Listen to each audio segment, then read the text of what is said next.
Hoje vamos discutir um assunto polêmico. Existe uma lógica por trás da discriminação? Então, por exemplo, se houver um desfile de modelos, elas vão desfilar para uma marca que vende calcinha e sutiã para as mulheres. E daí, talvez, se eu quiser desfilar nesse desfile de calcinhas e sutiãs dessa marca, eles vão me barrar, eles vão dizer, não, Marcos, você não vai poder desfilar.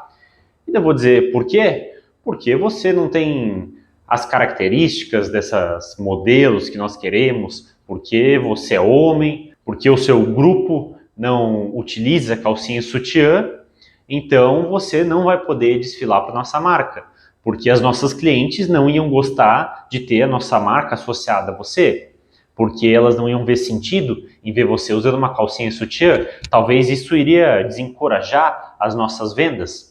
Então, essa marca estaria me discriminando e não deixar eu fazer parte desse desfile. Outra forma de discriminação. Então, eu posso chegar e querer ser o CEO de uma companhia de construção civil, que faz prédios. E eles vão falar, Marcos, você não pode ser CEO dessa companhia porque você não tem um diploma de engenharia civil, porque a sua experiência na área de construção civil é muito pequena. Então, a gente não vai te dar esse cargo de CEO da construtora. Então, essa seria, aí, por exemplo, uma forma de discriminação. Agora, tem formas de discriminação mais polêmica.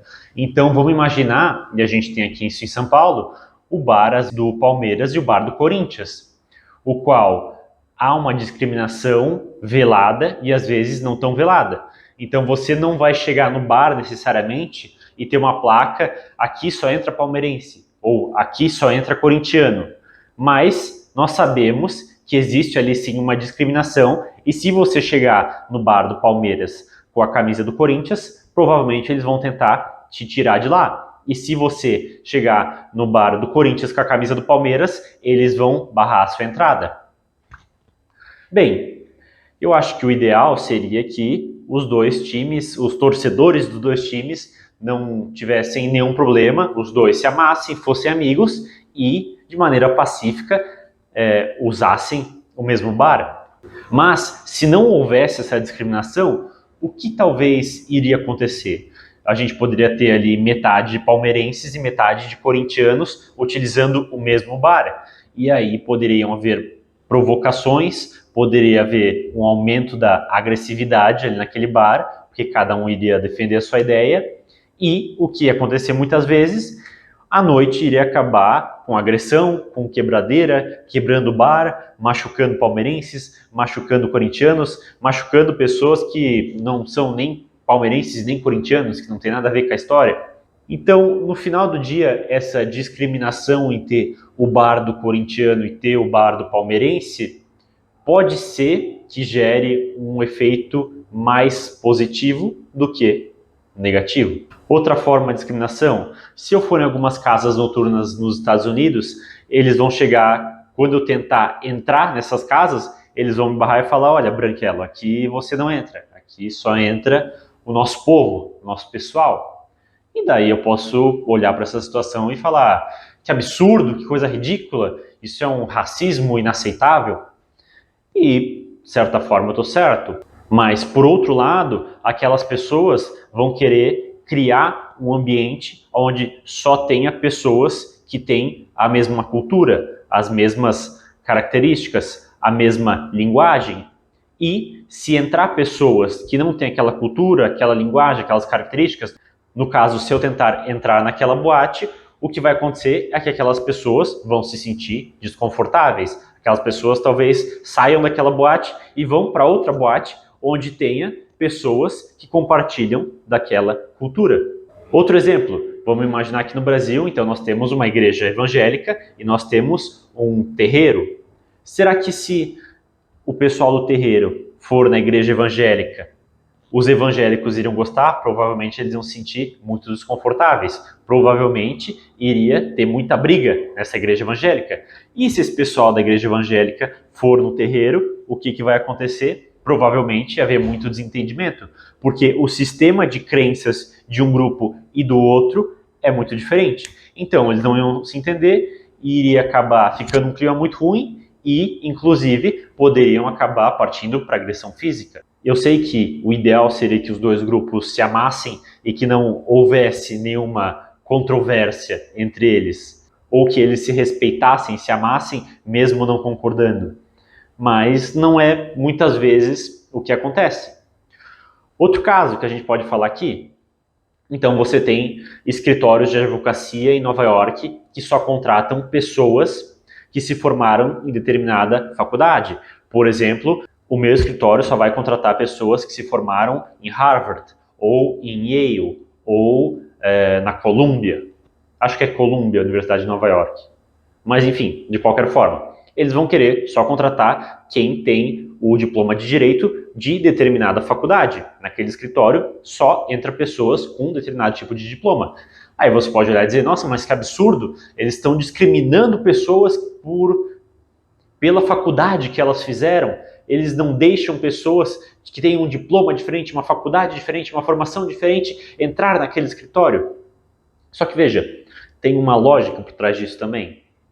Porque se você senta 10 pessoas numa mesa, 10 advogados, se você sabe que todos têm um background parecido, têm uma formação parecida, isso acaba facilitando a conversa entre aqueles advogados.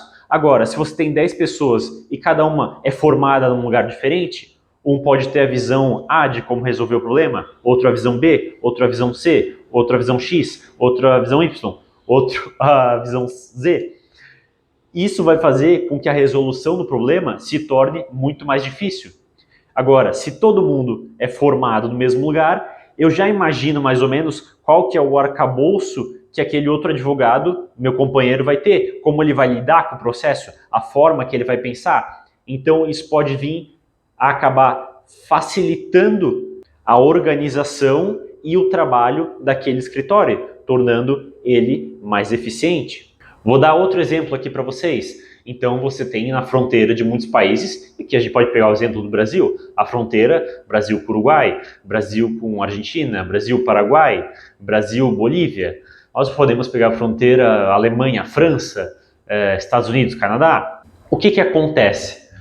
Por exemplo, a fronteira Uruguai-Brasil. Você às vezes vai ter um bar ali na linha da fronteira praticamente, aonde em um bar você vai ter brasileiros e no outro bar você vai ter basicamente pessoas do Uruguai. E no bar brasileiro vai haver uma discriminação velada contra os uruguaianos e no bar dos uruguaianos vai ter uma discriminação velada contra os brasileiros. Aí alguém pode olhar e dizer, isso é um absurdo porque eles deveriam conviver no mesmo lugar e se entender e etc, etc, e ok. Eu entendo essa visão. Mas, por outro lado, os brasileiros querem estar num bar ali onde só tem brasileiros, porque eles vão ter uma linguagem comum, uma cultura comum, um sistema de crenças comum, e eles vão conseguir se entender melhor e criar um ambiente mais harmonioso entre eles. Agora, se o bar fosse, talvez, metade Brasil e metade Uruguai, eles não iriam conseguir criar esse ambiente, porque os uruguaianos iam ter um sistema de crença, uma linguagem, uma cultura, uma visão de mundo diferente. E isso iria acabar gerando um atrito, iria acabar gerando um ambiente desconfortável, tanto para o brasileiro quanto para o uruguaiano. Por isso que eles escolhem ficar em bares diferentes. E se você for brasileiro e no bar uruguaiano, provavelmente você vai ser discriminado. E se você é uruguaiano e for no bar brasileiro, provavelmente você também vai ser discriminado. Vamos agora a outro exemplo. Então vamos imaginar que vai haver uma reunião de médicos e 30 médicos vão nessa reunião. E daí eu tento ir nessa reunião e eles me barram na porta. Eles vão falar, você tem um diploma médico? Você tem um background médico? Eu vou dizer, não tenho, mas eu quero entrar na reunião, quero participar dessa reunião. Eles vão dizer, não, aqui nessa reunião só diploma médico, só background médico. Se você não tem, cai fora. E daí eu posso dizer, que absurdo, que discriminação inaceitável. Mas veja, aqueles médicos estão indo para aquela reunião provavelmente para juntos promover uma construção de conhecimento, uma troca de ideias entre pares. Se eu entrar naquela reunião, provavelmente eu vou atrapalhar aquela reunião, porque eu não vou conseguir entender o que eles estão falando e eu não vou conseguir agregar nessa construção de conhecimento, que é o que eles buscam com esses 30 médicos. Então agora eu vou deixar a minha opinião pessoal a respeito desse tema. Eu acredito que não deveria haver esse tipo de discriminação, alguns dos tipos de discriminação que eu falei aqui. As pessoas deveriam se amar, se entender, se respeitar, compreender umas às outras e buscar resolver as suas diferenças ou seus conflitos de uma forma pacífica. Agora, eu entendo a lógica por trás de determinados tipos de discriminação. Então, quando você vai construir um barco e você tem 30 engenheiros mecânicos construindo um barco, por exemplo, e se eu chegar lá e tentar construir esse barco, eles vão me discriminar e não deixar eu construir aquele barco, ajudar eles a construir aquele barco, é porque eu vou atrapalhar eles na construção desse barco, porque eu não tenho o conhecimento, o background, a expertise, a técnica para construir esse barco. Então, muitas vezes, quando você quer desenvolver um projeto, você precisa que todo mundo que está participando daquele projeto tenha uma cabeça mais ou menos parecida, esteja alinhado. Então, todo mundo quer ir para a mesma direção, todo mundo quer ir para o norte, todo mundo quer ir para o sul. Se você pegar uma equipe onde cada um tem uma visão diferente, um vai querer ir para o sul, outro vai querer ir para o norte, outro vai querer ir para o leste, outro vai querer ir para o oeste, e acaba que ninguém vai para lugar nenhum. Então, existem benefícios do multicultural, onde você vai ter várias visões diferentes, mas em certos casos também existem benefícios do monocultural, onde você vai ter pessoas ali, todas com o mesmo background, todos com a mesma visão, com a mesma técnica e que querem alcançar o mesmo objetivo ou querem ir para o mesmo lugar. Agora, nós temos formas de discriminação, como eu falei antes, do bar do Palmeiras e do bar do Corinthians, onde o ideal seria que o palmeirense e o corintiano eles se entendessem, se amassem, entrassem em acordo, se respeitassem e conseguissem conviver no mesmo espaço de maneira harmoniosa. Mas, infelizmente, essa não é a realidade. Infelizmente, você tem elementos agressivos dentro do Corinthians, dentro da torcida do Corinthians, e elementos agressivos dentro da torcida do Palmeiras. E para a preservação da paz do dono do estabelecimento, da paz dos corintianos, da paz dos palmeirenses, da paz das pessoas que não têm nada a ver com a história que estão ali no meio, e até da paz dos corintianos agressivos e dos palmeirenses agressivos, é interessante que haja essa discriminação, que haja esse bar do palmeirense e esse bar do corintiano. Porque caso isso não aconteça, caso o corintiano e o palmeirense sejam forçados a estarem no mesmo ambiente, no mesmo bar, isso pode acabar muito mal. Pode acabar em agressão, pode acabar em assassinato, pode acabar em um bar pegando fogo, em pessoas inocentes sendo envolvidas ali numa questão de briga de torcida. Então, por mais que eu ache que a situação não deveria ser essa, a situação deveria ser diferente, eu entendo que exista uma lógica e essa lógica, no final do dia, acaba sendo positiva. Porque se fosse feito de uma forma diferente, o prejuízo para as pessoas iria acabar sendo muito maior. Bem, pessoal, pelo vídeo de hoje é isso. Um abraço e até o próximo vídeo.